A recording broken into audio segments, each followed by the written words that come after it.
जयकारा भी लगा दिया मैं बढ़िया खबर की। हाँ तो मैं तो पागल हूँ तो हूँ, ये भी मेरे साथ में पागल हो गए। देखो हाँ ये कभी नहीं हो सकता जो अपने बहन रुकने के साथ ही और साले सुसाल के साथ करे। तो आप बता दो आपकी नजर में कौन है? मुझे मालूम नहीं है पापी दुष्ट। हाँ जिस दिन तेरी बहन रुक्मिणी का नाम पर संस्कार हुआ था हाँ उसी दिन देवसी लाल ने बताया था क्या? कि तुम्हारी बेटी रुक्मिणी की जो शादी होगी वो द्वारकाधीश भगवान कन्हैया के साथ होगी। तुमने अभी उसके अवगुण नहीं देखे पिताजी? क्या? वो छलिया चोर के हेरे और चोर चोर चुराई सारी मन सबरी दी दही बिगाड़ पिताजी व ब्रज की नारी। तुम्हें उसके लक्षणों का नहीं मालूम है? वो हमारी बहनों को क्या खिलाएगा? खुद को माखन छीन छीन के खाता है, स्त्रियों के चीर को चुराता है? वो हमारे लायक है क्या? वो भगवान है बेटा। भगवान ऐसे भगवान होते हैं? शादी कन्हैया की शादी में होगी? नहीं, बिल्कुल नहीं होगी, कताब भी नहीं होगी। तलवार देख लिया ना, खून की नदियां बह जाएगी अगर कन्हैया यहाँ पर बनना बन करके आएगा तो। प्रभु ने जवाब दिया सुनी आप ये कह रहे हो शादी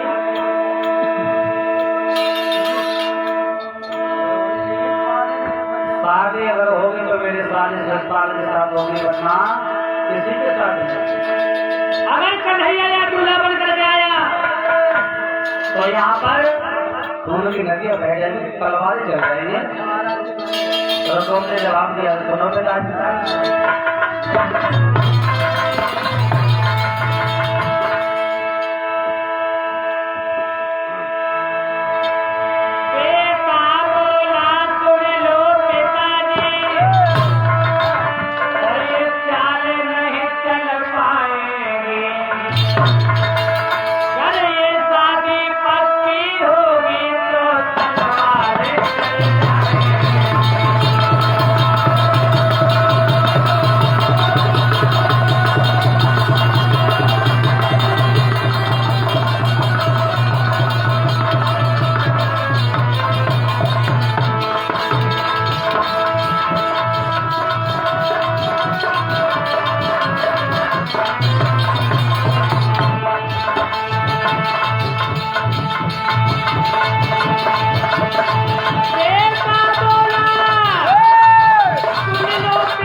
ये चाले नहीं कर पाए।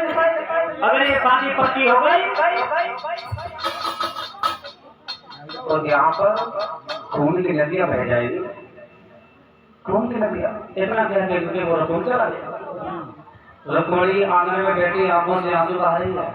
रुक्मिणी ने जाकर के जवाब दिया है, क्यों रो रही हो? रुक्मिणी ने जवाब दिया, भैया जहाँ मेरे पिताजी मेरी शादी करेंगे मैं उन्हीं के साथ जाऊंगा। रुक्म कहने लगा, तेरा पिता तो तेरा विवाह कन्हैया के साथ करना चाहता है, क्या तू कन्हैया के साथ करके जाएगी? बोले भैया हाँ। आगे बढ़कर के गाल पर तमाचा मारा, तभी मैं शादी अपने साले संस्कार के साथ करूंगा। चला गया कहकर रुक्मिणी कमरा में जाकर के लेट गई। भगवान कन्हैया को याद कर रही है। हेलो,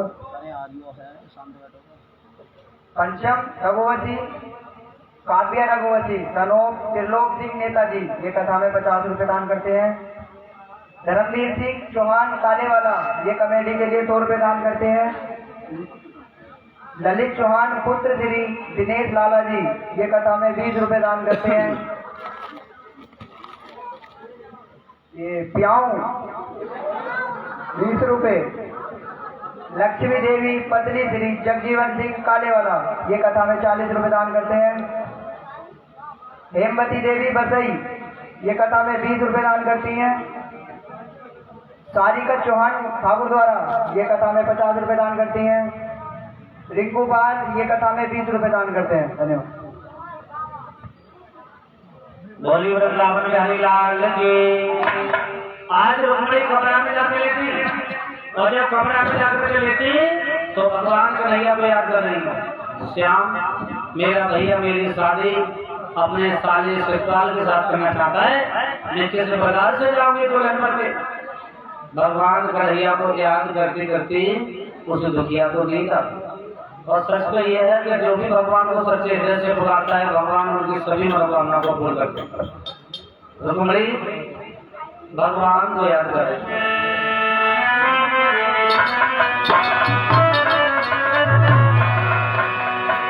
कोई नहीं रुक्मिणी से सुकुमारे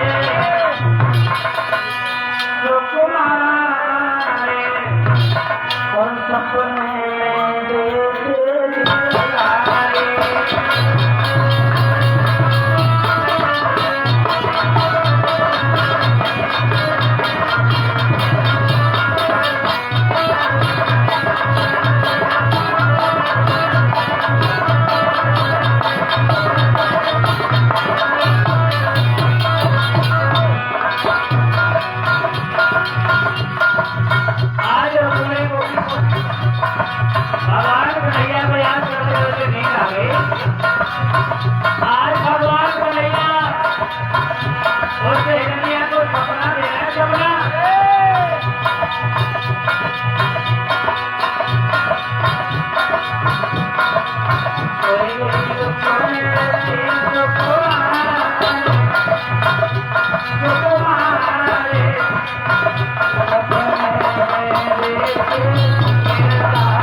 सपना दे भगवान कन्हैया ने सपने में जवाब दिया है, रुक्मिणी किसी बात की चिंता मत करो। जिस दिन तुम्हारे भैया का साला ससुराल पर है चले कर गया है उस दिन से एक दिन पहले एक पत्र लिख के ब्राह्मण के हाथों के द्वारा और द्वारका भिजवा देना। एक पल में तुम्हारे सारे संकटों को हरे जाओ। इतना कह के चले रुक्मणी की आंख खोली तो देखा चारों तरफ कुछ नहीं, कुछ नहीं। आज देते देखा है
समय व्यतीत होता गया। रुक्म ने अपने सारे शिषपाल के लिए पत्र लिखा शादी का। शिषपाल जी साले साहब अच्छे तरीके से दूल्हा बन के आना है, 11 स्वर्ण सेना को साथ लेके आना है, एक दुल्हन है, यहाँ पर द्वारकाधीश कन्हैया भी दूल्हा बन के आएगा, यहाँ पर युद्ध भी हो सकता है। पत्र लिख करके और चौधरी शिषपाल के यहाँ पहुंचा दिया रुक्म ने। इधर रुक्मणी ने पत्र लिखा कन्हैया के लिए, श्याम अच्छे तरीके से आना, यहाँ मेरे भैया का सारा शिषपाल भी बना के लेकर के आएगा। पत्र को लेकर के दरवाजे पर खड़ी हो गई और जब दरवाजे पर खड़ी हुई तो क्या देखा कि बोले बाबा जी चले आ रहे ब्राह्मण। रुक्मणी ने जवाब दिया, बाबा कहिए मेरा ये पत्र है, आप ये पत्रकार को द्वारका में कन्हैया के पास पहुंचा दो। बोली ब्राह्मण कहने लगे, रुक्मणी तेरे पत्र तो द्वारका ना पहुंच पाएगो, लेकिन तेरे पत्र से पहले कहीं नहीं द्वारका ना पहुंच जाऊंगा। बुढ़ापे को शरीर है, यहाँ से 7.5 से रोज द्वारका है, कैसे जाऊंगा। रुक्मणी ने जवाब दिया है, बाबा 101 गाय मैदान में दूंगी, लेकिन आप ये मेरा पत्र द्वारका कन्हैया के पास पहुंचा दो। कैसे बूढ़े ब्राह्मण के लालच में आ गए। मन में सोचा ऐसे मेरा पत्र लेके जा रहा हूँ तो फिर भी कन्हैया के पास जा रहा हूँ, भगवान के पास जा रहा हूँ, तो मर जाऊंगा कहीं रास्ते में, फिर भी भगवान के पास जाना है। चल तू पत्र अपना दे दे, बस ये सोच लेना कि तेरा पत्र तो पहुंच गया, चाहे घंटा पहुंच जाए और चाहे मेरे मरने के बाद पहुंच जाए। जाना भैया, तेरा पत्र भी वहीं पहुंच जाएगा और मैं भी वहीं पहुंच जाऊंगा। पत्र को लेकर के चले। जेठ मास का महीना, थोड़ी दूर निकले, बुढ़ापे को शरीर रास्ता चलाने गया, क्योंकि 7.5 से कुछ द्वारका। एक पेड़ की बगीचा था, उस बगीचा में के पेड़ के नीचे सर से स्वाति उतारी और बिछा करके ले गए। बूढ़े ब्राह्मण ने जवाब दिया, कन्हैया तो रुक्मणी की जरूरत हो तो वो यहाँ से ले जा, तो द्वारका के लिए मेरे बस की बात ना आए जो मैं तेरे द्वारका पैदल आऊं। ब्राह्मण को नींद आ गया, पर जैसे नींद आई, मेरे प्यारे कन्हैया ने क्या काम किया, उड़ने वाले घोड़े को तैयार किया, बूढ़े ब्राह्मण को उठाया और द्वारका के नजदीक एक बगीचा था, उस बगीचा में जैसा था तैसा लेटा दिया। और जैसे लेटा दिया, ब्राह्मण की आंख खोली, माली से पूछा, भैया ये कौन सा नगर है। जवाब दिया, बाबा ये द्वारका है। द्वारका? बोले हाँ। द्वारका कन्हैया मैं तो कुंदपुर में लेटा था, लेकिन द्वारका में आ गया। पत्र को लेकर के द्वारका में कन्हैया के पास पहुंचे। भगवान कन्हैया ने जवाब दिया है, कौन हो बाबा, कहाँ से आए हो? बूढ़े ब्राह्मण कहने लगे, तुम्हें दिखाई नहीं दे रहा है, समझ नहीं पा रहे हो कहाँ से? बोले बताओ कहाँ से आए हो? पूछने का हक था, क्योंकि बलराम भैया भी बैठे। तो बूढ़े ब्राह्मण ने जवाब दिया है, श्याम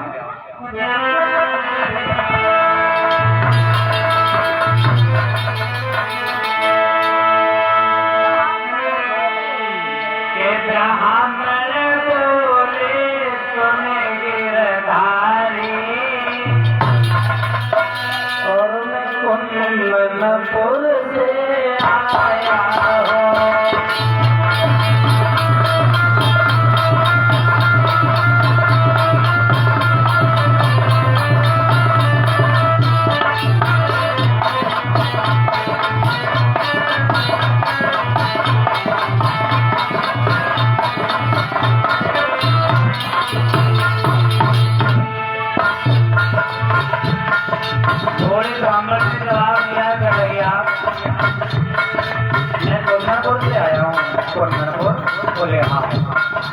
ब्राह्मण ने कहा है,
कुंदनपुर से आया हूँ, रुक्मिणी तुम्हारी दासी है, उसका संदेशा आया। भगवान कन्हैया समझ गए, समझ तो वो पहले गए थे, लेकिन बलराम भैया के सामने पूछने का उनका हक। बोले आइए ब्राह्मण देवता, बैठा दिया, भोजन पान कराया। पूरे ब्राह्मण को शाम को कमरा में ले जाके समझा दिया। बोले बाबा ऐसे तो बलराम भैया मुझे जाने नहीं देंगे, सुबह जब आपको कुंदनपुर को जाओ तो थोड़ी दूर चलने के बाद पेट पकड़ के बैठ जाना, खांसते खांसते खांसते खांसते होश मत लियो, कहना कन्हैया मेरे पर रास्ता नहीं चला जा रहा, बड़े भैया बलराम से मैं आज्ञा लूंगा, भैया थोड़ी आज्ञा मिल जाए तो मैंने थोड़ी दूर छोड़ा, इधर से आपको बैठा ले चलूंगा, उधर से रुक्मिणी को बैठा लाऊंगा। बोले ठीक है, उधर सो शिषपाल अपनी भाभी से कहते हैं, भाभी हमारे लिए डोला बना। जवाब दिया है डोला। हाँ तार गड़बड़ कर रहे हैं कैसे रे, पीछे से तार गड़बड़ कर रहे हैं कैसे, बंद हरी हो रहा है। जवाब दिया है डोला। बोले हाँ। शिषपाल की भाभी शिषपाल से कहती है, देवर जी मान जाओ, आप डोला मत बनाओ, एक तो लेने पर दो दूल्हा जा रहे हैं, लड़ाई झगड़ा होगा, तुम्हारी शादी होगी नहीं, कन्हैया आ रहे हैं, दूल्हा बन के। शिषपाल कहने लगा, भाभी रकम में पत्र मेरे लिए भेजा है, शादी मेरे साथ होगी, आप ऐसी बात क्यों बोल रही हो? बोले अच्छा। बोले हाँ कोई बात नहीं। शिषपाल की भाभी शिषपाल को झोला बना रही, सुराई बंद है रही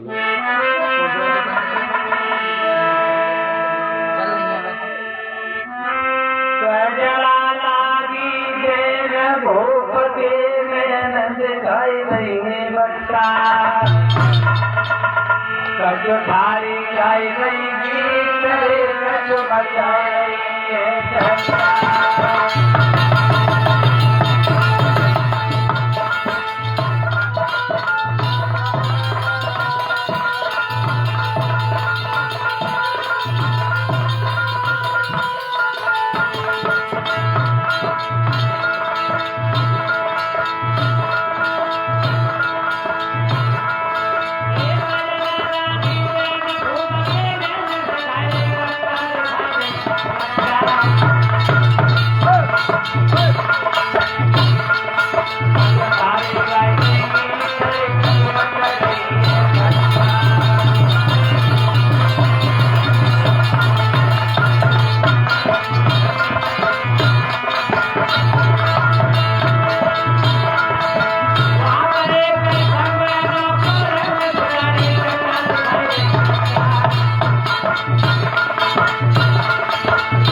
शिषपाल को दूल्हा बना रही है।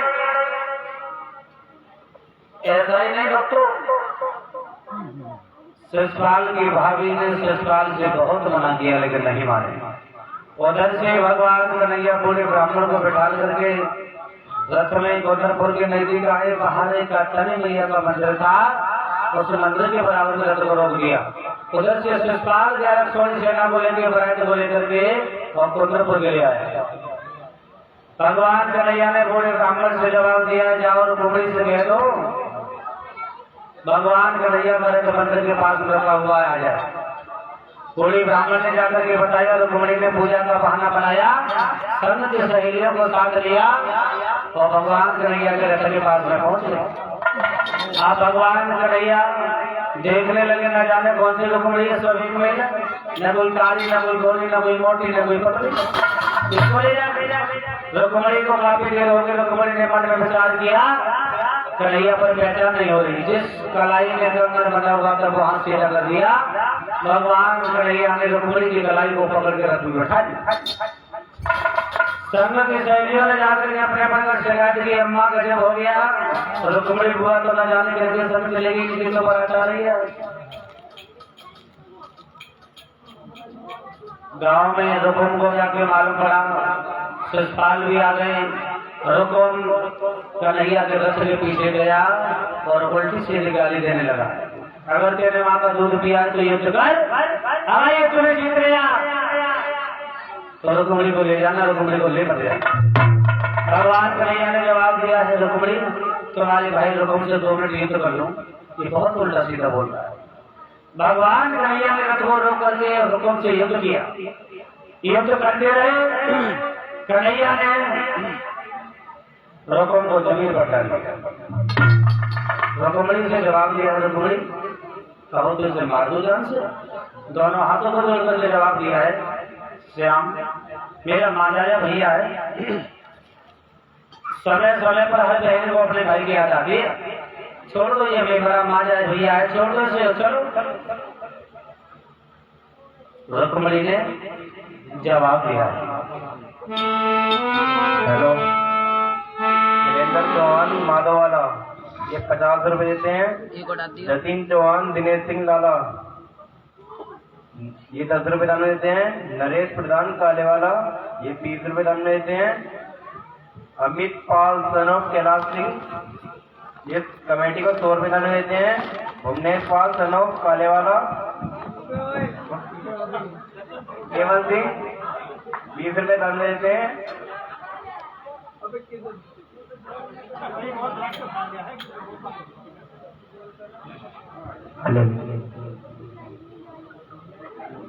याद है कौन से भक्तों ने भगवान की कथा में दान किया है?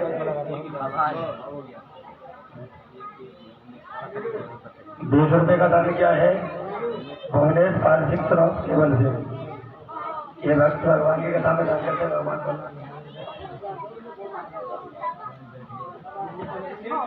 बहुत बहुत धन्यवाद सभी दाताओं के लिए। आज मेरे भागवत प्रेमियों रुक्मणी भगवान कन्हैया से कह दिया से आप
समय समय पर हर बहन को अपने भाई की याद आती है।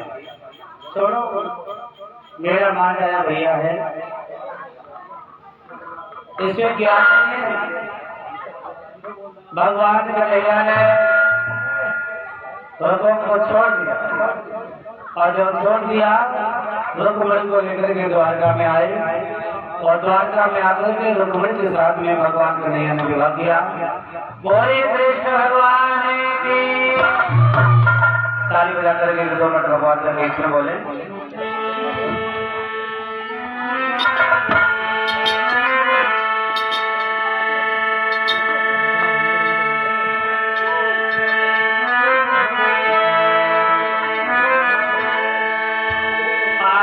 सोने बंसी के तान बहन वो पे रहो न जाए, और सियानो बजाए रही बात।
चार ताला लगा दो, सही लगा दो।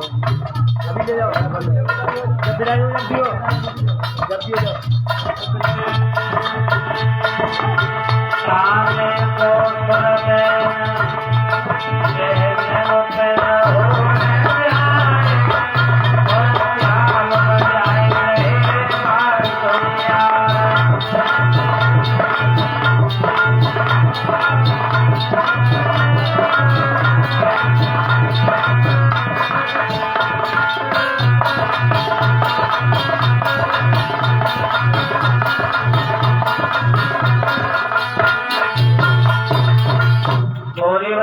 हरिलाल के भाई जहाँ की तैयार हैगी ना, अभी जहाँ की तैयार है देखियो, जहाँ की तैयार है देख कार देखा बोला वाला तो जो आज गंगा मैया के किनारे बैठे हुए व्यास नंदन सुखदेव जी महाराज समझाते हैं, राजन परीक्षा भगवान की लीला बड़ी विलक्षण, द्वारका में जाकर के भगवान कन्हैया ने रुक्मिणी के साथ में विवाह किया। आज उधर देखते हैं कृष्ण सुदामा मिलन के बारे में। गोरे ब्राह्मण सुदामा नाम के ब्राह्मण थे, गुरु शांतिपन के आश्रम में विद्यार्जन करने के लिए जाते थे। एक बार के बाद सुदामा नाम के ब्राह्मण विद्यार्जन करने को जा रहे थे। रास्ते में उनके पैर में कांटा चुभ गया। वो कांटा ऐसा चुभ गया कि वो कांटा सुदामा से निकला नहीं। उसी रास्ते से भगवान कन्हैया जा रहे थे। भगवान कन्हैया ने सुदामा को रास्ते में बैठे हुए देखा, जवाब दिया, भैया कौन हो, क्या नाम है और कहाँ जा रहे हो? जवाब दिया, मेरा नाम सुदामा, जाति से ब्राह्मण हूँ, गुरु शांतिपन के आश्रम में विद्यार्जन करने जा रहा हूँ। अच्छा क्या हो गया? भैया मेरे पैर के गले में कांटा चुभ गया है, और कांटा ऐसा चुभ गया, ये कांटा निकल नहीं रहा। भगवान कन्हैया ने अपने हाथों से कांटे को निकालने की कोशिश की, हाथ से कांटा न निकला तो भगवान कन्हैया ने अपने दांतों से सुदामा के तलवे में से कांटा निकाला। उसी समय से भगवान कन्हैया में और सुदामा में बड़ी घनिष्ठ मित्रता हो गई। एक साथ भोजन करते, एक साथ विद्यार्जन करते, एक साथ ही आश्रम में सोते। एक बार के बाद गुरु शांतिपन के आश्रम में ईंधन खत्म हो गया। गुरु मैया ने जवाब दिया है, लाला आज ईंधन नहीं है तो भोजन कैसे बनेगा? गुरु पत्नी ने भगवान कन्हैया से कहा है, श्याम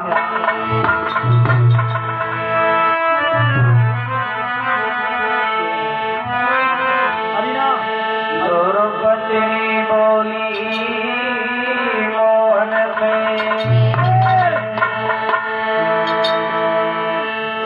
गुरु पत्नी बोली मोहन से, लाला में श्याम इधर आओ, घर में धन को नाम नहीं कछु,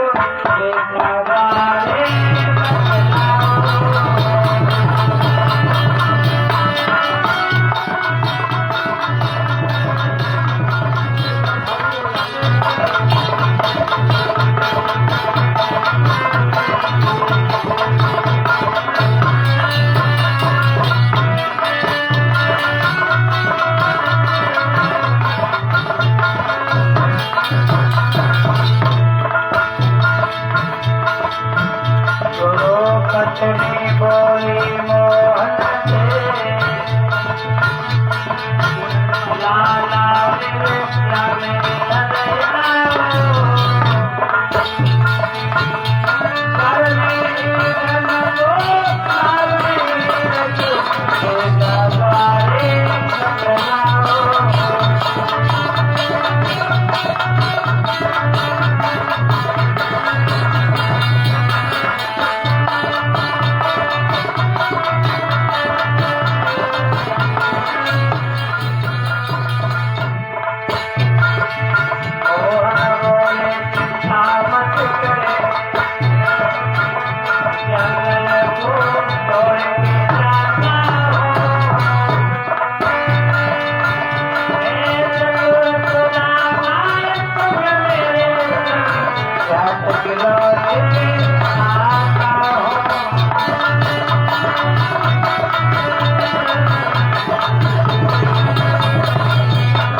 को नाम नहीं बैठो बेटा द्वारे बतलाओ।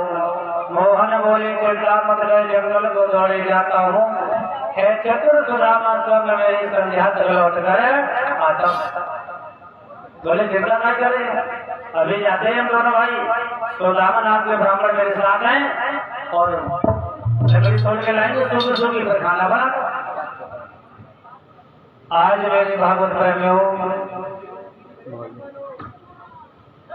सुदामा पीछे पीछे कन्हैया आगे आगे लकड़ी तोड़ने को चले, लेकिन एक पोटली में चना बने हुए रखे थे। गुरु मैया ने सोचा दोनों भाइयों को भूख लगेगी तो आपस में बात करके खा लेंगे। और पहले की मित्रता में आज की मित्रता में बहुत बड़ा बदलाव है। आजकल की मित्रता कैसी है पता है? दो चीज, या तो शरीर में ताकत या जेब में पैसा। घर वाले तुम्हारे, परिवार वाले तुम्हारे, रिश्तेदार तुम्हारे, सब तुम्हारे। या तो शरीर में ताकत या फिर जेब में पैसा। इन दो चीजों की सबसे ज्यादा मारे। बनी बनी के चेहरे पर लाखों निसार होते हैं, बनी जब बिगड़ जाती है तो दुश्मन हजार होते हैं। आजकल की मित्रता जो है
ऐसा है, घर पास यार सुन दूर है, और कैसा नहीं है पास यार वो नहीं समडोले और पैसा नहीं है पास यार मुख से नए। और इनको तो दान किया है 100 रुपए का दान किया है जयप्रकाश सिंह चौहान साहब काले वाला। 50 रुपए का दान किया है कृष्ण कुमार पिंटू। 40 रुपए का दान जो किया है बंटीपाल सिंह सराव गुजरात से। 20 रुपए का दान आया है आकाश। 50 रुपए का दान किया है जो बंटी श्री हरचरण से। 20 रुपए का दान किया तुलसी जाटव। 100 रुपए अमित पाल। 20 रुपए कुसुम माधव वाला निवासी। 20 रुपए अभी अभय काले वाला। 50 रुपए गुप्त दान। 101 रुपए का दान किया है सोमन सिंह पाल। 20 रुपए का दान किया है रज्जू बैजनाथपुर। 20 रुपए का दान किया है राहुल पाल काले वाला। 50 रुपए का दान किया दीपक कुमार सराव जमुना सिंह भगत जी। 20 रुपए दीपक कुमार शिमला वाले के लिए।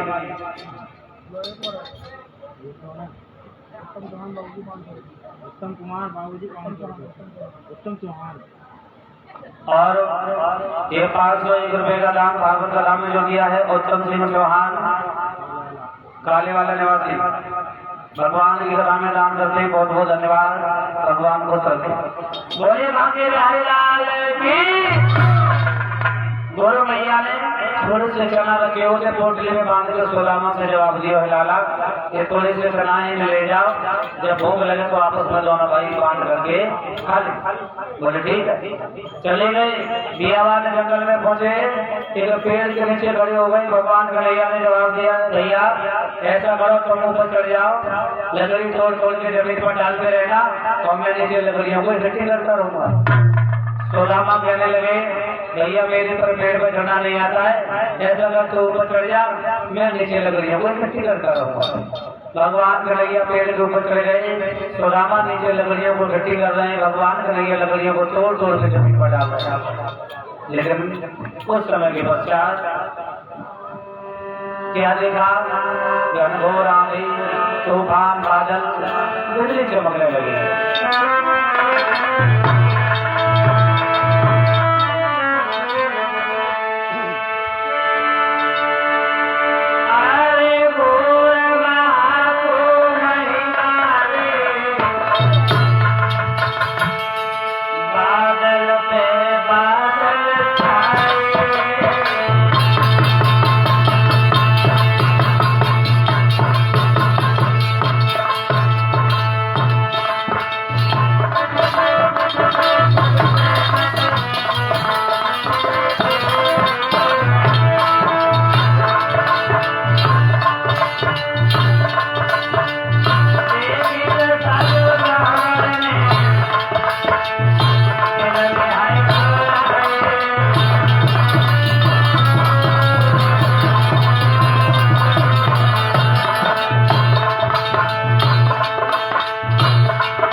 थोड़ी देर बाद क्या देखा, घनघोर बादल, ठंडी ठंडी हवा, बरसात आ गई।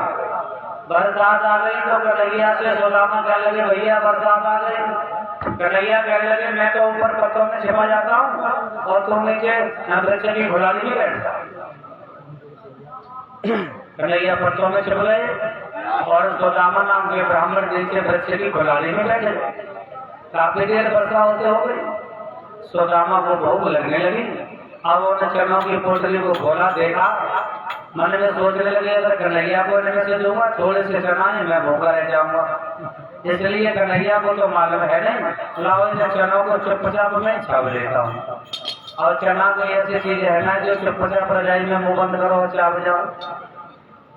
जैसे एक एक दाना सुदामा ने चापना शुरू किया तो कट कट की आवाज भगवान कन्हैया के कानों में पहुंच गई के मोहन सुना और बोले भैया क्या खाता है।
शब्द सुना बोले भैया क्या खाता है, कहते होए तो ने जो मोको दे दे भोगल जब में गला जाता है। ब्राह्मण बोले क्या रखा पास दांतों को ठंड सताए, इसलिए तुझे खाने जैसा कटकट शब्द सुनाता। कन्हैया तो मालूम ना है, 2-3 दिन से तो बोले ना बोलो आश्रम में क्या रखा खाने के लिए। भैया आवाज आ रही, बोले ठंड नहीं पड़ रही, कितनी वर्षा हो रही है, ठंड की वजह से मेरे दांतों में दांत लग रहे हैं, इसलिए तुझे आवाज आ रही। तो भगवान कन्हैया ने ज्यादा कुछ नहीं कहा था, इतना ही कहा कि तू सदैव वैसा ही रहेगा। तो यहाँ तुलसीदास जी ने बहुत सुंदर दुआ लिखा है। गुर से कपट में फंसे मोरी,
मित्र से चोरी, या होए निर्धन या होए कोई।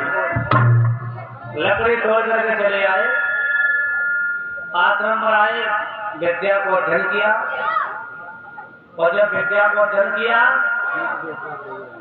तो बताया जाता है, बताओ उधर बताया तो ये जाता है, भगवान कन्हैया द्वारकापुरी पूर्व द्वारकापुरी के राजा हुए, और बताया जाता है ये डिब्बा ना चले देखिए। सुदामा अपने सुदामापुरी में पहुंचे, शादी हो गई सुदामा की, बच्चे हो गए, लेकिन दिन प्रतिदिन से जिस समय व्यतीत होता गया, सुदामा पर दिन प्रतिदिन गरीबी आ गई, और गरीबी इतनी आ गई कि भर पेट भोजन नहीं मिलता है।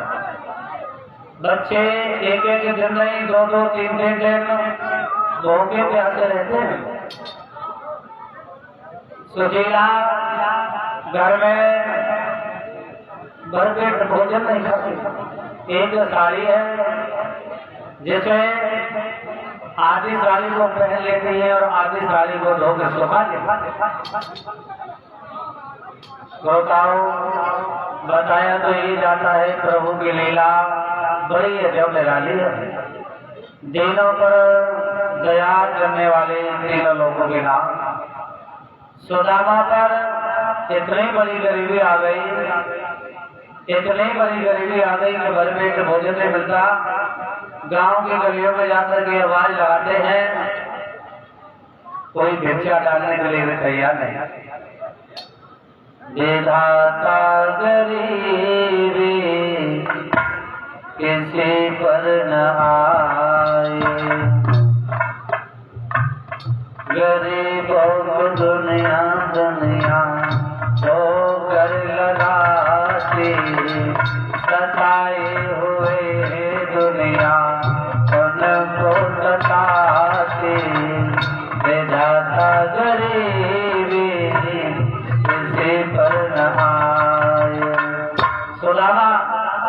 गांव की गलियों में जाते हैं, आवाज लगाते हैं, कोई भीख डालने के लिए तैयार नहीं। श्रोताओं,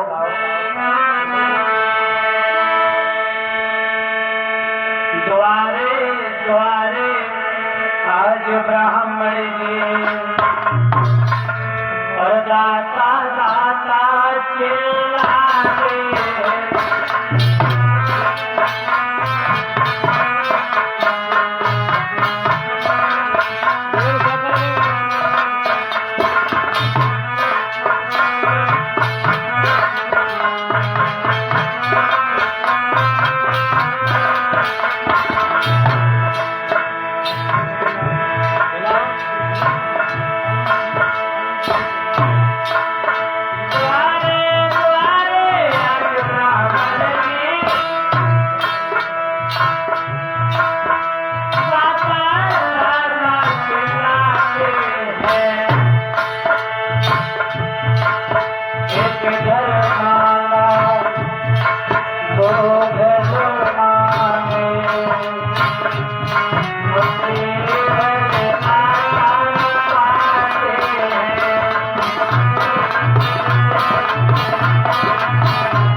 बताया तो ये जाता है। श्रोताओं,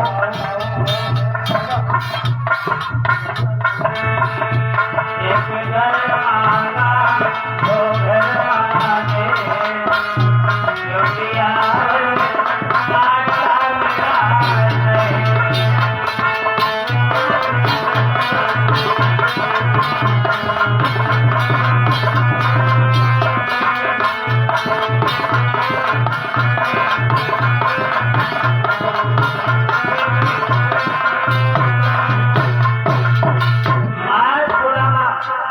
गांव की गलियों में जाके आवाज लगाते हैं, द्वारे द्वारे भीख मांगते हैं, कोई भीख डालने के लिए तैयार नहीं।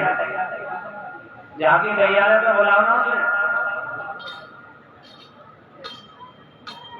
मेरे भागवत प्रेमियों, द्वारे द्वारे आज ब्राह्मण जी दाता दाता चिल्लाते हैं। एक घर मांगा दो घर मांगे, मुट्ठी भर आटा न पाते। झांकी को बुला लो, झांकी गाए।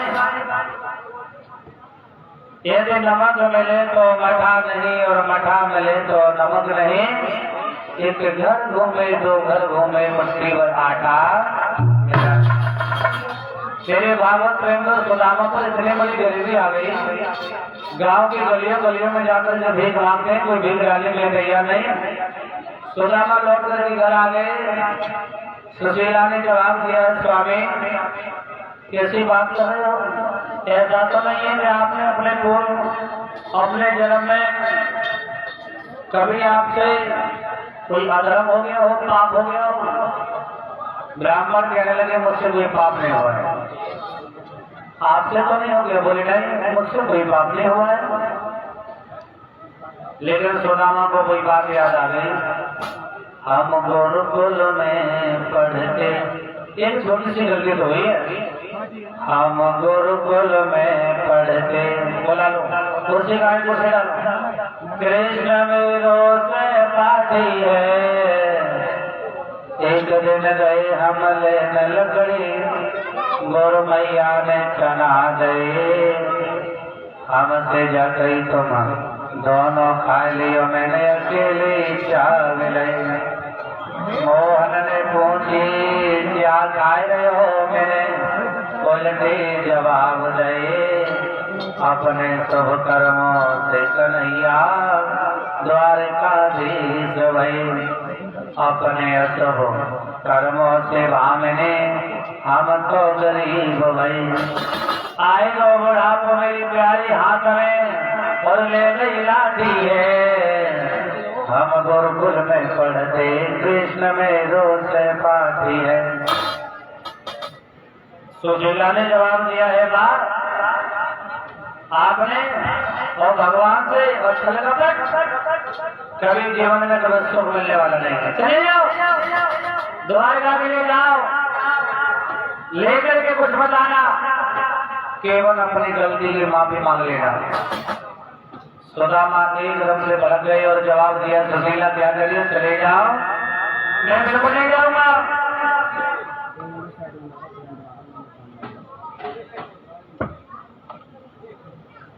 मैं बिल्कुल नहीं जाऊंगा। क्यों? अगर वो 5 गांवों का राजा है तो मैं भी उससे कम नहीं हूँ। मैं भी बना हुआ 5 गांव का भिखारी हूँ। क्या मैं उससे दरवाजे पर जाऊंगा हाथ फैलाने? सुशीला कहती है स्वामी चले जाओ, चले जाओ, लेकर के कुछ बताना, केवल अपनी गलती की माफी मांगेगा, केवल गलती की माफी। सुदामा कहने लगे चल कोई बात नहीं, जाता हूँ, लेकिन जब मित्र के पास गुरु के पास जाते हैं, भगवान के दरबार में जाते हैं तो खाली हाथ नहीं जाते, कुछ ना कुछ साथ में होना जरूरी होता है। सुशीला पड़ोसी के पास गई, 3 मुट्ठी चावल पूरा प्रकट मेहमा आज लाकर के सुदामा को दी है। हाँ तेरे को लगा शर्म ही।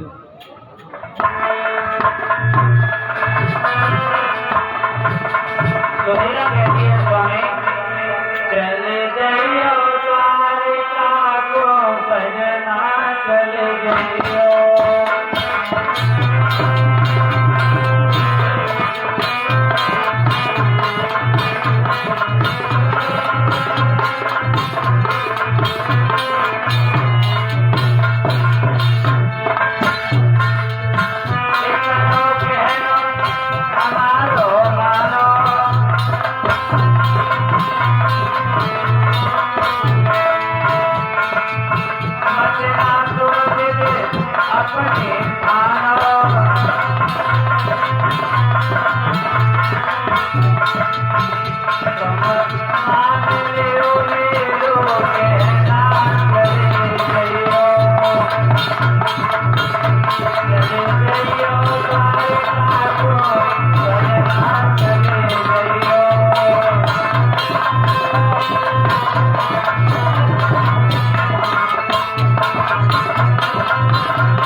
स्वामी चले जाओ, लेकर के कुछ मत आना, केवल अपनी गलती की माफी मांग लेना।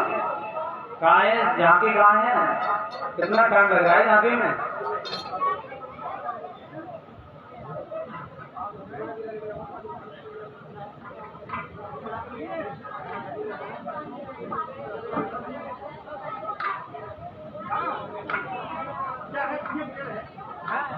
झांकी बुलाओ ना, कहाँ है?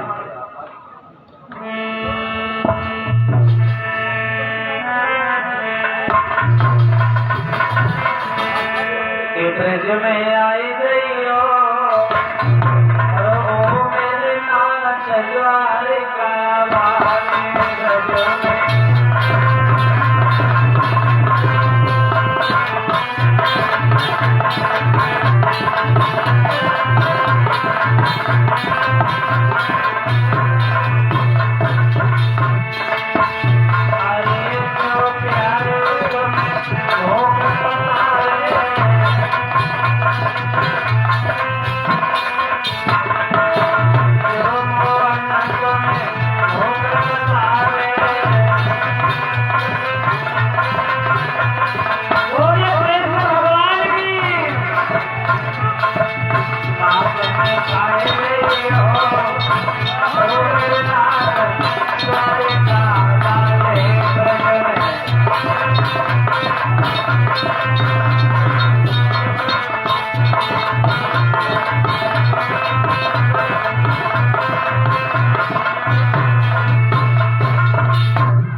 सबके पगले के अब इन्हें तिलक करो, पहले बाद में लगवाइए। माला दे दो इन्हें, माला माला दे दो कि माला है इसमें, माला दे दो कि इनके हाथ में।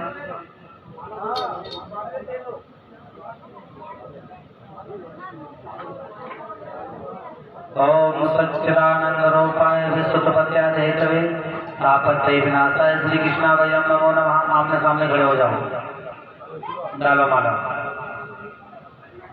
बोलिए कृष्ण भगवान की। आप भी डालो। बोलिए कृष्ण भगवान की। दुर्गा देव हरिलाल की।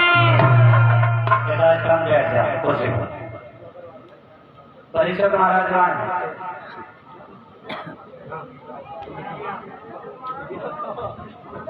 लो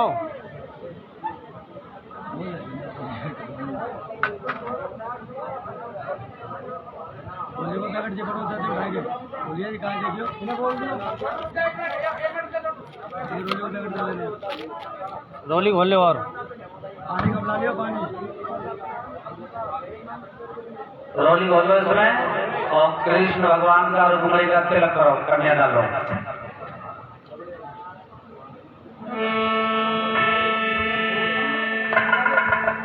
दृश्य में आई गई हो मेरे नाथ द्वारिका वाले गयो में।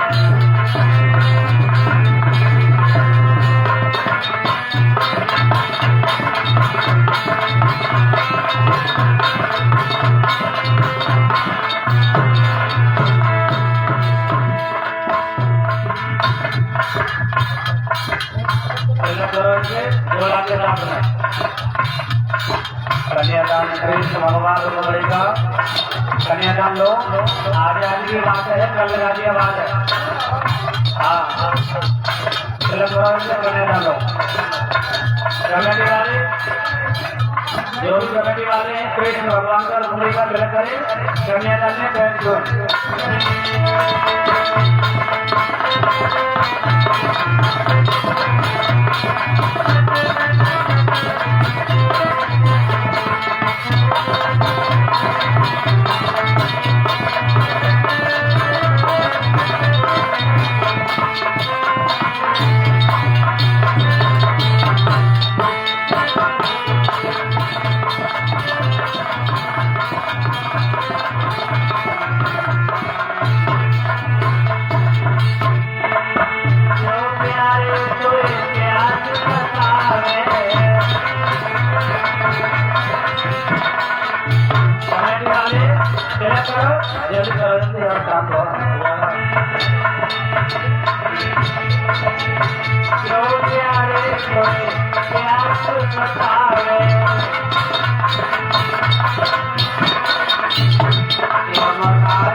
सभी भक्तों से माता बहनाओं से निवेदन है, कहते हैं मानो तो ये आपके बच्चे, ना तो ये भगवान का रूप है।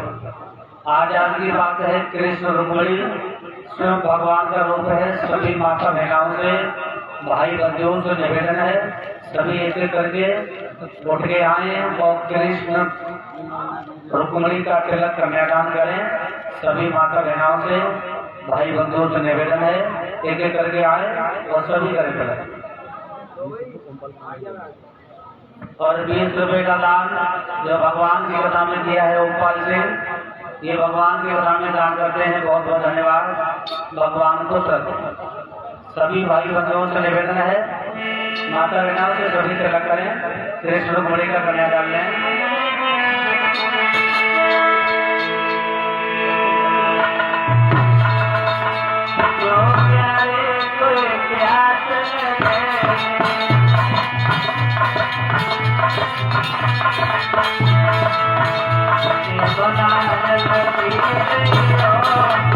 Oh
सोच समझ के बढ़ती है। ये सोचना समझना भगवान के दरबार में नहीं करना चाहिए। ये थोड़ा ही का पैसा हो तभी न सबर हो तलब हो, पैसा ना आए कोई भी तलब करो भगवान का, ये स्वयं भगवान का रूप है।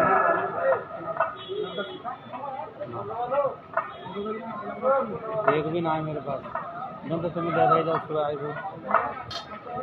सभी माता बहनाएं एक एक दोनों करके आए, सभी तलब करें। देखिए सोचने समझने की बात नहीं है, यमों का बार बार नहीं आता है। हाँ, आजादी की बात है। सभी माता बहनों से निवेदन है, पैसा है फिर भी चले करो, पैर छो। सबसे बड़ा दानों में महादान करने दान, भगवान ने अपनी सभी मनोकामना को पूर्ण करे।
बोल दो वहाँ, हाँ तो घर आ जाओ ना।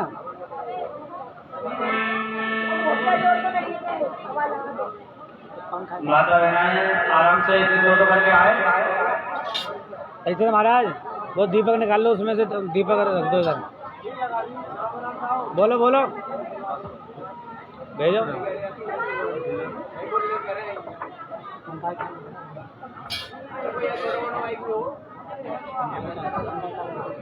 कैसे कर रहे हो, कहाँ ले जा रहे हो? ये रख दिया मैंने यहाँ पे। और ये जो दान किया है 20 रुपये सेवा चौहान सरम सोनू सिंह, 100 रुपये अनुज कुमार सरम मुकेश सिंह माधोवाला, 50 रुपये बसरा चौहान सरम धर्मवीर सिंह माधोवाला, 100 रुपये धनजय देवड़ा खुर्द, हर्ष चौहान सरम धर्मवीर सिंह माधोवाला, 100 रुपये धनजय देवड़ा खुर्द, 200 रुपये कृष्ण चौहान खाने वाला।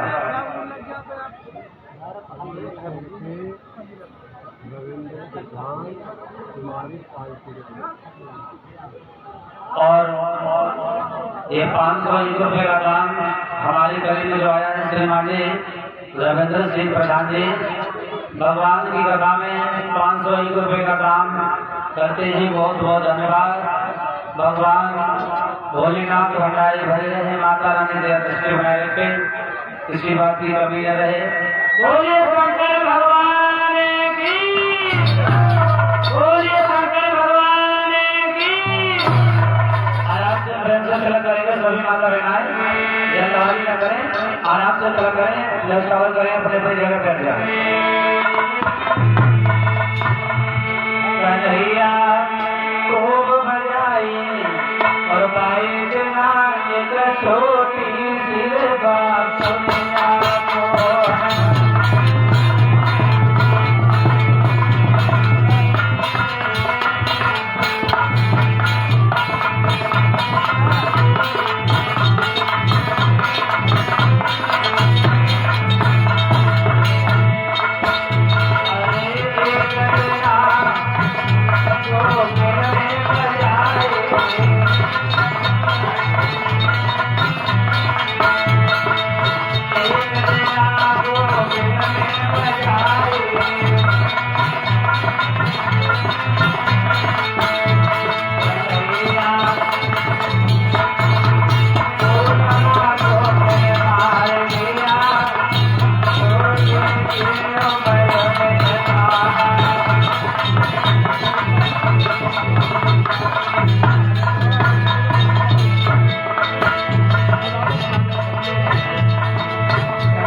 भोग बजाए और पाए बिना छोटी कृपा बोलिया काना।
आज मेरे भागवत रवियों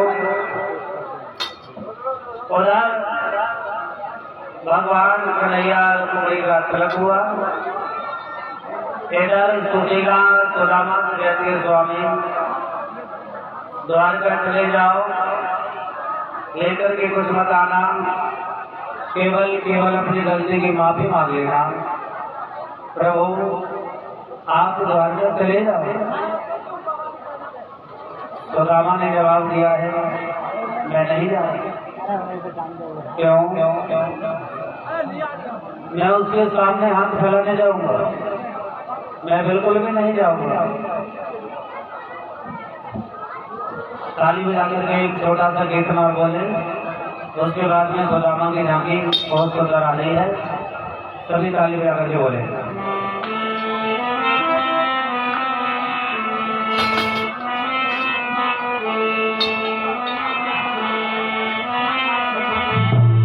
कन्हैया बरसाने आई रही हो, बोला रे राजा प्यारी गाना। बरसाने आई रही हो, बोला रे राजा प्यारी मोहना।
दो पहरेदार खड़े कर दो, झंडे लेके पहरेदार। आज सुदामा अपने सुदामापुरी से और द्वारका के लिए जा रहे हैं। धीरे धीरे धीरे धीरे तो पहरेदार जब चले हैं तो बताया जाता है श्रोताओं, प्रभु की लीला बड़ी विलक्षण है। दिनों पर दया करने वाले तीनों लोगों के नाम सामने खड़े हो जाओ, खड़े हो जाओ। सुदामा आज द्वारकापुरी के लिए जा रहे हैं। सुदामा की झांकी को भेजो, जल्दी भेजो। तैयारी हो रही है सुदामा की। सभी शांति बनाए रखें, कोई शोरगुल न करें।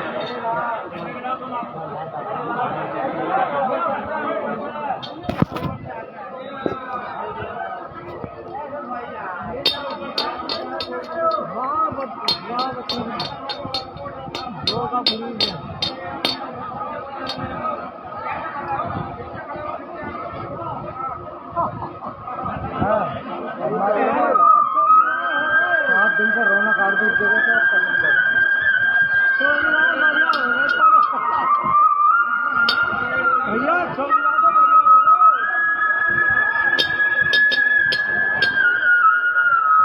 भैया कमंडल दे दो हाथ में। गरीबी से बुरा हाल धर्मपत्नी के बार बार कहने पर सुदामा न चाहते हुए अपने बचपन के मित्र कृष्ण से मिलने चला। द्वारकाधीश के महलों के अंदर जाने का प्रयास किया तो द्वारपालों ने रोका। किधर जाता है? सुदामा ने प्रार्थना की, ऐ द्वारपालों,